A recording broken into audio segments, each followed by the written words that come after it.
안녕하세요. 삶의 지혜를 찾아 떠나는 여정에 오신 여러분을 진심으로 환영합니다. 오늘은 시대를 초월하여 인류의 정신 세계에 깊은 영감을 선사하는 고대 중국의 위대한 사상가이자 교육자, 바로 공자의 교육 철학에 대해 깊이 있게 이야기해보려 합니다. 특히 배움의 즐거움이라는 매우 중요한 관점에서 공자의 가르침이 오늘날 복잡다단한 현대 사회를 살아가는 우리에게 어떤 본질적인 의미와 가치를 가지는지 함께 탐구해볼 예정입니다.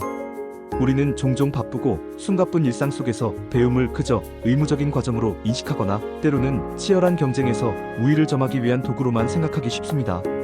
하지만 공자는 배움이라는 행위 자체가 내재적인 기쁨과 즐거움을 줄 수 있음을 끊임없이 강조했습니다. 그의 깊이 있는 철학 속에서 진정한 배움이란 과연 무엇을 의미하며 우리는 어떻게 배움이라는 과정을 통해 삶의 풍요로움과 진정한 만족감을 얻을 수 있을까요? 이 핵심적인 질문에 대한 답을 찾아가면서 공자가 제시했던 배움에 대한 숭고한 태도와 그가 남긴 지혜가 현대인의 삶에 어떻게 구체적으로 적용되어 우리의 삶을 더욱 빛나게 할 수 있을지 함께 심도 있게 살펴보겠습니다. 공자는 기원전 551년 혼란스러운 춘추시대의 한복판에 있던 중국 노나라에서 태어났습니다. 그는 사회 질서가 무너지고 도덕적 가치가 퇴색해가던 격동의 시대를 직접 경험하며 살았지만 그의 탁월한 사상과 가르침은 수천 년의 시간을 넘어 지금까지도 동양의 정신 세계와 문화 그리고 교육 전반에 걸쳐 지대한 영향을 미치고 있습니다. 공자는 일생 동안 덕과 예를 근간으로 하는 이상적인 사회를 꿈꾸었고 그러한 이상 사회를 구현하기 위한 가장 핵심적인 수단이자 방법론으로 교육의 중요성을 강조했습니다. 그는 특정 계층이나 신분을 가진 사람들만을 위한 교육이 아닌 모든 사람이 배움을 통해 스스로 인격을 수양하고 덕을 쌓아 군자의 길을 걸을 수 있다고 굳게 믿었습니다. 그의 사상과 제자들과의 생생한 대화를 기록한 책인 논어는 공자의 교육, 철학이 고스란히 담겨있는 귀중한 문헌입니다. 우리는 논어를 통해 공자가 배움을 얼마나 숭고하고 중요하게 여겼으며 어떤 깊이 있는 통찰과 방식으로 제자들을 가르치고 이끌었는지 그 진면목을 여실히 엿볼 수 있습니다. 그의 가르침은 단순한 지식 전달을 넘어 삶의 태도와 인간 본연의 가치를 일깨우는 데 집중했습니다. 그렇다면 공자가 그토록 강조했던 배움의 즐거움은 구체적으로 어떤 의미를 담고 있을까요? 논어의 첫 구절은 동서고금을 막론하고 너무나도 유명하고 많은 이들에게 회자됩니다. 하기 시습지 불영여로, 즉 배우고 그것을 때때로 익히면 또한 기쁘지 아니한가 라는 심오한 뜻을 담고 있습니다. 이 짧고 간결한 구절 속에 공자 교육 철학의 모든 핵심이 응축되어 있다고 해도 과언이 아닙니다. 여기서 학은 단순히 사전적 지식을 습득하는 표면적인 행위를 넘어 인간으로서 마땅히 지켜야 할 도리를 배우고 나아가 자신의 인격을 끊임없이 수양하는 전 과정을 포괄적으로 의미합니다. 그리고 시습지는 배운 것을 단순히 머릿속에 암기하거나 외우는 데 그치는 것이 아니라 적절한 때에 맞춰 반복적으로 연습하고 실천하며 궁극적으로는 그 배움을 자신의 몸과 마음에 완전히 체득하는 매우 능동적인 과정을 강조합니다. 배우고 익히는 이 일련의 과정 속에서 우리는 이전에는 알지 못했던 새로운 지식과 통찰을 깨닫고 미지의 사실들을 알아가며 스스로가 내적으로나 외적으로 성장하고 발전하는 데서 오는 크나큰 기쁨과 희열을 느낄 수 있습니다. 이것이 바로 공자가 말하는 배움의 즐거움, 즉 열의 진정한 본질적인 의미입니다. 배움의 즐거움은 단순히 학교 성적이 우수하거나 사회적으로 성공적인 경력을 쌓는 데서 오는 일시적인 만족감에 그치지 않습니다. 공자는 배움을 통해 인간이 본질적으로 더 나은 존재로 변하고 그 변화를 바탕으로 사회 전체에 긍정적이고 선한 영향을 미칠 수 있다고 확신했습니다. 그는 군자무소쟁, 즉 군자는 다른 사람과 다투는 바가 없다고 역설하며 배움의 궁극적인 목적이 타인과의 불필요한 경쟁에서 승리하는 것이 아니라 자기 자신을 깊이 성찰하고 덕성을 함양하는 데 있음을 분명히 강조했습니다. 배움을 통해 우리는 자신의 부족한 점을 겸허히 인정하고 깨달으며 동시에 겸손함을 배우고 타인의 입장과 관점을 깊이 이해하며 포용하는 넓은 마음을 기를 수 있습니다. 이러한 내면적인 성장은 외부적인 물질적인 성공이나 명예보다 훨씬 더 값지고 우리에게 지속적이고 본질적인 행복감을 가져다 줄 수 있는 궁극적인 가치입니다. 그렇다면 공자는 과연 어떤 구체적인 방법들을 통해 배움에서 진정한 즐거움을 얻을 수 있다고 보았을까요? 첫째, 공자는 의심과 사고, 즉 깊이 있는 사유의 중요성을 끊임없이 강조했습니다. 그는 학이불사증망 싸이불학즉태라고 강력하게 주장했습니다. 이는 배우기만 하고 깊이 생각하지 않으면 혼란스러워 어둡고 생각만 하고 배우지 않으면 독단에 빠져 위태롭다는 심오한 뜻을 담고 있습니다. 단순히 외부의 지식을 수동적으로 주입받는 것에 그치지 않고 스스로 능동적으로 의문을 품고 깊이 있게 생각하며 그 지식의 본질과 근원을 파고들 때 비로소 진정한 깨달음과 통찰이 찾아온다는 의미입니다. 우리는 항상 끊임없이 질문하고 왜 그런지 그 이유를 철저히 탐구하며 다양한 관점과 시각에서 문제의 본질을 바라보고 분석하는 연습을 게을리하지 않아야 합니다. 이러한 능동적이고 깊이 있는 지적 탐구 과정 자체가 우리에게 큰 즐거움과 만족감을 선사할 수 있습니다. 둘째, 공자는 실천을 통해 배움을 비로소 완성해야 한다고 역설했습니다. 온고이 지시는 옛것을 충분히 익히고 그것을 통해 새로운 것을 안다는 매우 심오한 의미를 담고 있습니다. 이는 단순히 과거의 지혜를 머릿속으로 아는 데 그치는 것이 아니라 그것을 현재의 삶에 능동적으로 적용하고 해석하며 그 과정에서 전혀 새로운 통찰과 창의적인 아이디어를 얻는 과정을 의미합니다. 또한 배움은 반드시 실천으로 이어져야 한다는 그의 확고한 신념은 군자유어의 소인유어리에서도 명확하게 드러납니다. 군자는 의로움을 깨닫고 소인은 이로움을 깨닫는다는 뜻으로 배움의 궁극적인 목적이 개인의 사사로운 이익이나 명예를 추구하는 데 있지 않고 오직 의로움과 사회 전체의 공동선을 추구하는 데 있음을 강력하게 강조합니다. 우리는 배운 지식과 지혜를 실제 삶에 능동적으로 적용하고 주변 사람들과 아낌없이 나누며 나아가 사회 전체에 긍정적으로 기여할 때 비로소 가장 큰 보람과 깊이 있는 즐거움을 느낄 수 있습니다. 셋째, 공자는 끊임없는 노력과 더불어 겸손함을 배움에 임하는 가장 중요한 태도로 보았습니다.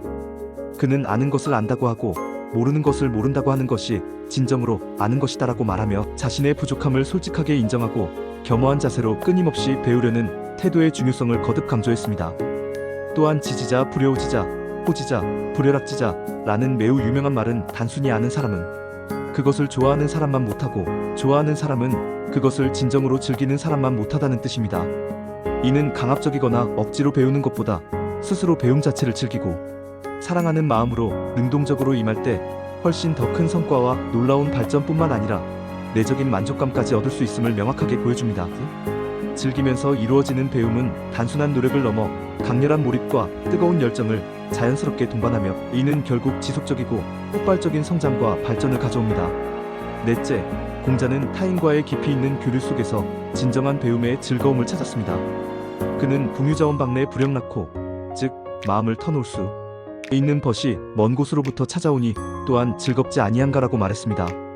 여기서 벗은 단순히 개인적인 친구를 넘어 함께 진리를 탐구하고 배우며 깊이 있는 토론을 통해 함께 성장하는 지적인 동반자를 의미합니다. 공자는 제자들과 끊임없이 대화하고 다양한 질문을 던지며 서로의 생각을 자유롭게 주고받는 상호작용을 중요하게 여겼습니다. 이러한 활발한 상호작용 속에서 새로운 아이디어를 얻고 자신의 생각을 더욱 깊이 있게 다듬으며 타인의 다양한 관점을 이해하는 폭넓은 배움이 가능해집니다. 현대 사회에서도 우리는 스터디 그룹이나 온라인 커뮤니티 활동, 멘토링 프로그램 등을 통해 이러한 배움의 즐거움을 충분히 경험하고 누릴 수 있습니다. 상호작용을 통해 우리의 지식은 더욱 풍부해지고 사고의 폭은 넓어지며 사회성은 더욱 향상될 것입니다. 다섯째, 공자는 배움의 과정에서 자기 자신을 깊이 돌아보는 성찰을 매우 중요하게 생각했습니다. 5일 삼성오신 즉 나는 날마다 3번 내 몸을 살피고 반성한다는 말처럼 그는 끊임없이 자신을 깊이 성찰하고 반성하며 더 나은 사람이 되기 위해 치열하게 노력했습니다. 배움은 단순히 외부의 지식과 정보를 수동적으로 흡수하는 것을 넘어 자신의 내면을 깊이 들여다보고 삶의 본질적인 의미와 가치를 탐구하는 매우 중요한 과정이기도 합니다. 이러한 깊이 있는 자기 성찰을 통해 우리는 진정한 자신의 모습을 발견하고 삶의 분명한 방향을 설정하며 궁극적인 행복과 평화를 찾아갈 수 있습니다. 공자의 이러한 가르침은 오늘날에도 자기개발과 심리학 분야에서 중요한 통찰을 제공합니다. 오늘날 우리는 정보의 홍수 속에서 살아가고 있습니다. 스마트폰이나 컴퓨터 클릭 한 번으로 무궁무진한 지식과 정보에 손쉽게 접근할 수 있게 되었습니다. 하지만 역설적으로 이러한 편리함 속에서 우리는 진정한 배움의 즐거움과 그 본질적인 의미를 점차 잃어가고 있는지도 모릅니다. 공자의 교육 철학은 이러한 현대사회의 시대를 초월하는 매우 중요한 메시지를 던져줍니다. 단순히 방대한 지식을 기계적으로 축적하는 것을 넘어 배움이라는 숭고한 과정을 통해 스스로를 끊임없이 성장시키고 타인과 깊이 있게 소통하며 삶의 진정한 의미와 목적을 찾아가는 과정 자체를 즐기라는 것입니다. 이러한 즐거움은 외적인 성공이나 물질적인 풍요를 넘어선 내적인 만족감과 행복을 가져다 줄 것입니다. 배움의 즐거움을 진정으로 느끼고 경험하기 위해서는 몇 가지 의식적인 노력과 태도 변화가 필요합니다. 첫째, 명확한 목표를 설정하되 그 목표 자체가 아닌 그것을 향해 나아가는 과정에 더욱 집중하는 연습을 해야 합니다. 높은 시험 점수를 받거나 특정 자격증을 취득하는 것과 같은 결과도 물론 중요하지만 그 과정을 통해 얻게 되는 깊이 있는 지적 호기심과 성취감을 느끼는 것이 훨씬 더 중요하며 지속적인 동기부여가 될 수 있습니다. 둘째, 자신의 내면의 흥미와 열정을 따라 배움의 영역을 끊임없이 확장해보세요. 억지로 부여된 배움은 고통스럽고 지루하게 느껴질 수 있지만 자신이 진정으로 즐기고 사랑하는 분야에 대한 심도 깊은 탐구는 끝없는 즐거움과 만족감을 선사할 것입니다. 셋째, 작은 성공에도 아낌없이 축하하고 격려해주세요.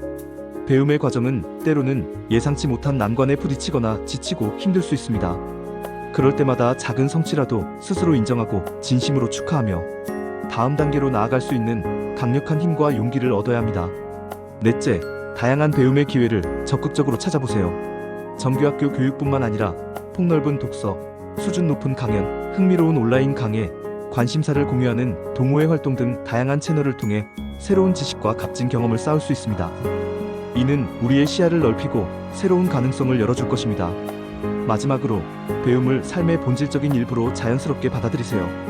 배움은 특정 시기에만 한정적으로 이루어지는 것이 아니라 태어나서부터 죽을 때까지 평생에 걸쳐 지속되어야 할 숭고한 과정입니다. 끊임없이 새로운 것을 배우고 탐구하며 성장하는 능동적인 자세로 삶을 대한다면 우리의 삶은 더욱 풍요롭고 의미 있는 경험들로 가득 채워질 것이며 우리는 진정한 행복을 발견할 수 있을 것입니다. 공자의 교육 철학은 무려 2500년이라는 기나긴 시간을 뛰어넘어 오늘날 우리에게 여전히 강력하고 유효한 메시지를 던져주고 있습니다. 배움은 결코 고통스러운 의무나 짐이 아니라 우리를 끊임없이 성장시키고 우리의 삶을 더욱 풍요롭고 의미 있게 만드는 즐거운 여정이라는 것을 공자는 그의 삶과 가르침을 통해 우리에게 명확하게 일깨워 주었습니다.